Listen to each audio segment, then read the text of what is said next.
هنتكلم عن مباراة جديدة ما بين برشلونة وفيا ريال في الدوري الاسباني. طبعا فيا ريال يفوز على برشلونة 3-2. ماشي.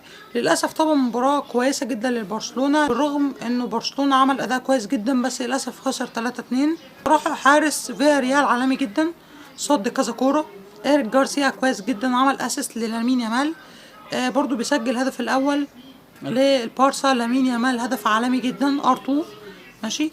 بيحطه طبعا في الزاوية البعيدة بالقدم اليسرى، هدف اسطوري من لامين يامال. لامين يامال برضو جاب في الكورة في القائم او في العارضة، حاجة عالمية جدا من لامين. ماشي. برضو لامين يامال في المجمل كان كويس. فيرمين لوبيز عالمي جدا، بيسجل هدف عالمي، وضيع واحدة برضو قدام الجون، لكن بيسجل هدف اسطوري جدا، اللي هو طبعا في القدم اليسرى كده من خارج منطقة الجزاء، كان هدف عالمي.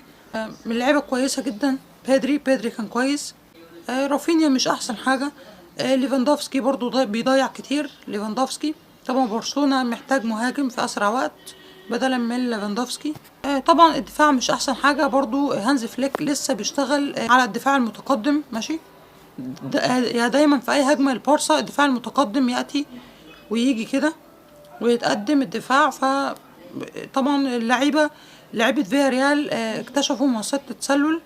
ماشي. وعرفوا يجيبوا جوان وما فيش تسلل. طبعا ما بيكونوش سابقين باي مدافع من البارسا بيغطي التسلل، فدي مشكلة كبيرة عند هانز فليك، ان هو دايما بيشتغل على طول على الاوفسايد تراب او منصات التسلل. طبعا شابوه برضو فيا ريال عارف يكسب، لكن كده ابطال الدوري برشلونة كامبيونز دي ليجا برشلونة، في حاجة عالمية جدا. ألف مبروك للبارسا على الدوري. بإذن الله في ماتش جديد اللي هو تقريبا يوم الاثنين أو الأحد الجاي للبارسا، لازم برضو برشلونة يكسب عشان يأمن الصدارة. تير شتيجن مش أحسن حاجة خالص، تير شتيجن سيء جدا، اتشاط عليه 3 تسديدات على المرمى كلهم جم، في حاجة كارثية بالنسبة لتير شتيجن. لازم برضو برشلونة يجيب حارس جديد. وسلام.